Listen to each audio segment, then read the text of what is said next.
Ladies and gentlemen, this may very well be our last official visit to the United States before retiring from office next year. There could not be a more moving start to the visit than one which included being honored in this way by one of the great educational institutions of this nation and of the world.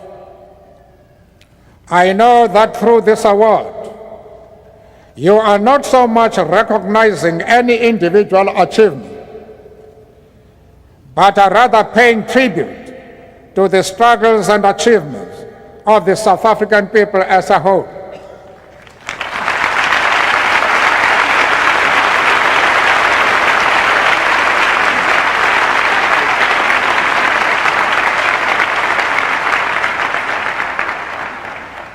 I humbly accept the award in that spirit, while at the same time wishing you to know that we are not unaware of nor unmoved by the great compliment you pay us by conferring this degree at a specially convened convocation.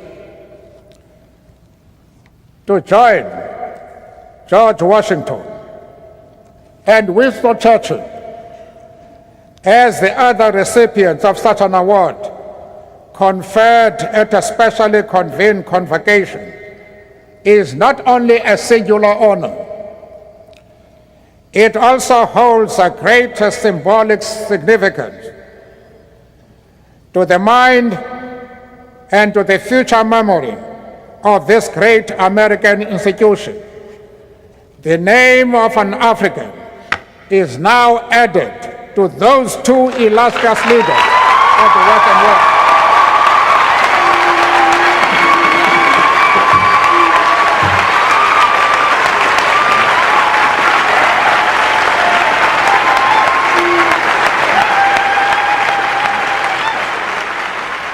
If in these later years of a life lived in pursuit of equality, we can at last look upon our own country as one in which citizens, regardless of race, gender or creed, share equal political rights and opportunities for development, we do so with great gratitude towards the millions upon millions all around the world who materially, thank you very much, who materially and morally supported our struggle for freedom and justice.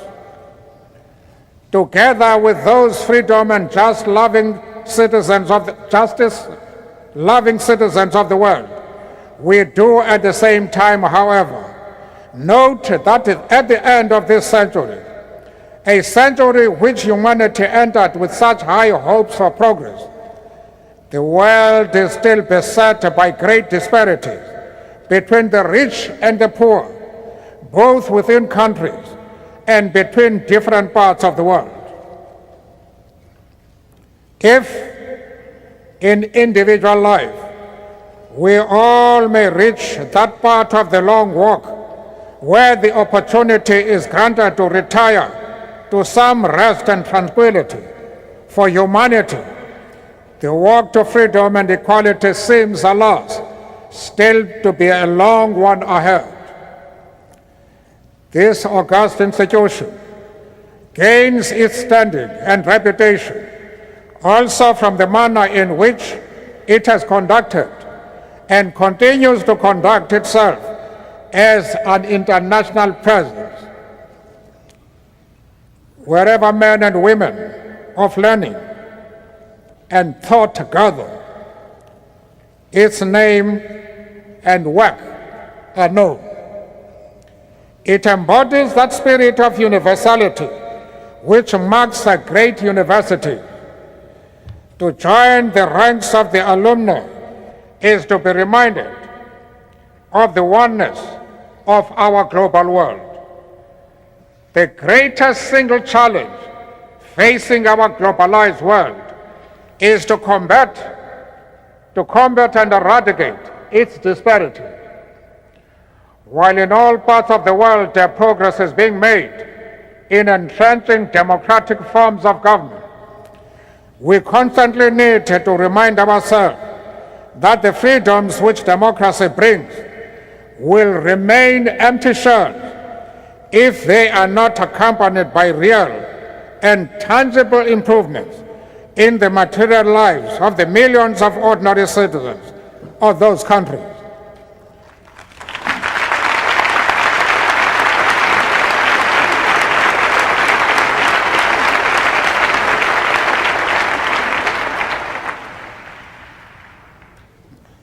Where men and women and children go burdened with hunger, suffering from preventable diseases, languishing in ignorance and illiteracy, or finding themselves bereft of decent shelter, talk of democracy and freedom that does not recognize these material aspects can ring hollow and erode the confidence exactly in those values we seek to promote.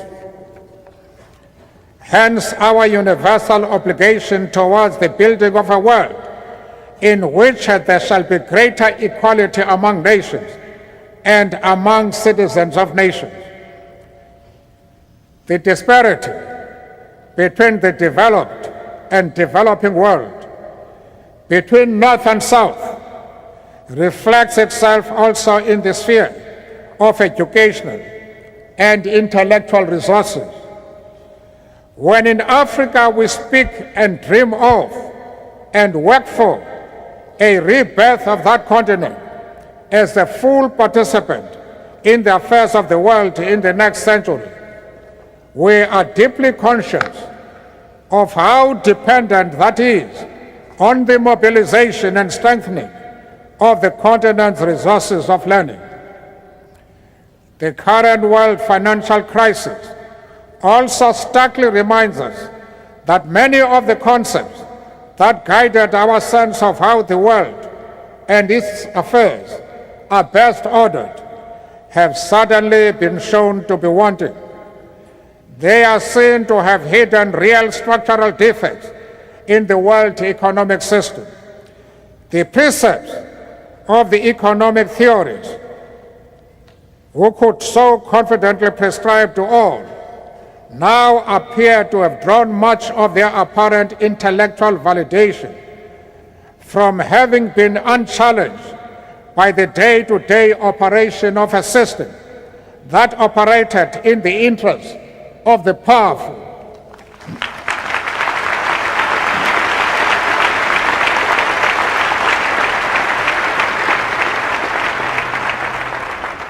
Not only does this crisis call for fundamental rethinking and reconceptualization on the part of the theorists of the North, it more particularly and urgently emphasizes the need for thinkers and intellectuals of the developing world to sharpen their skills and analysis, and for a genuine partnership between those of the North and the South in helping shape a world order that answers to the shared and common needs of all the people and not just the rich. This university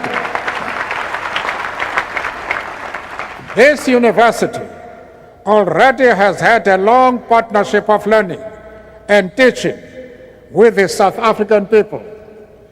There are many names that one could mention of persons now holding office in government or institutions of civil society who spent a time at Harvard or benefited from programs conducted jointly with this institution. For that, our fledgling democracy, faced with the enormous task of reconstruction and development, owes your institution a great debt of gratitude. As South Africans play their role in helping to conceptualize and give content to the African Renaissance, we continue to draw upon the intellectual skills nurtured, and honed here. The United States of America and democratic South Africa have, in the course of these last 4 years, built a relationship of mutual respect and cooperation. Each country respecting the sovereignty of the other while cooperating as partners. As part of this relationship, the scholars who had the benefit of studying here returned better equipped to deal with the local challenges and problems as Africans.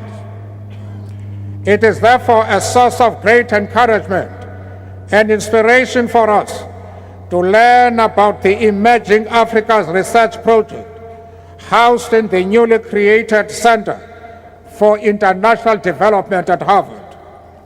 Its objective of undertaking an appraisal of Africa's economic, social, and political history, as well as the problems facing the continent, is timely and to be greatly welcomed. That it will be doing this in collaboration with African research institutions and scholars will serve to strengthen and build African intellectual capacity to take charge of its reconstruction and regeneration.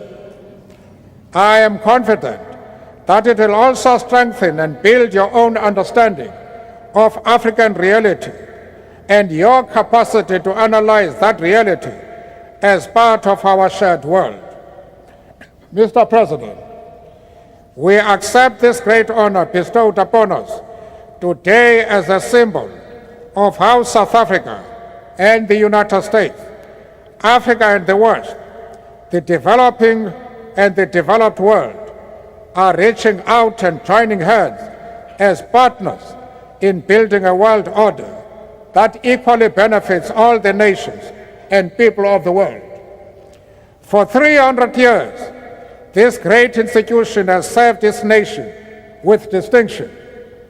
We enter the new millennium in the hope that the rich fruits of learning, science, and technological progress will in this coming century truly be shared by all in this global village in which we live. We are confident that this institution, of which we are now a proud member, will play a leading role in achieving that.